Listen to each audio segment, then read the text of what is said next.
Maher Zain, penyanyi religi yang menetap di Swedia, menggelar konser tunggalnya One Indonesian Tour di Hotel Aston Palembang pada Jumat malam. Dalam konser ini, sejumlah pejabat di Sumsel tampak terlihat hadir.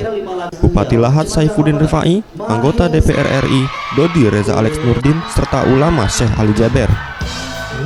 Kurang lebih 10 lagu dibawakan Maher Zain, baik dari album terbarunya One maupun lagu-lagu dari 2 album sebelumnya seperti Insya Allah, Thank You Allah, dan Muhammad.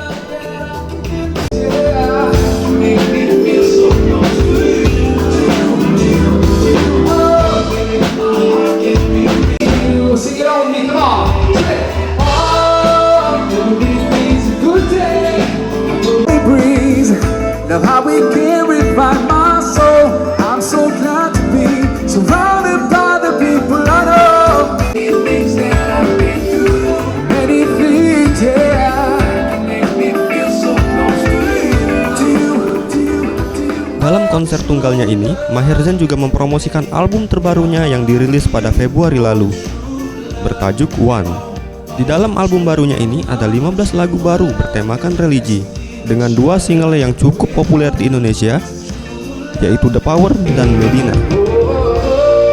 Kota Palembang merupakan kota keempat yang disambangi Maher Zain dalam One Indonesian Tour. Sebelumnya Maher Zain telah konser di Jakarta, Balikpapan, Pontianak, dan Makassar akan menjadi kota terakhir dalam konser One Indonesian Tour. Anugerah Sandi Pratama, Sriwijaya TV.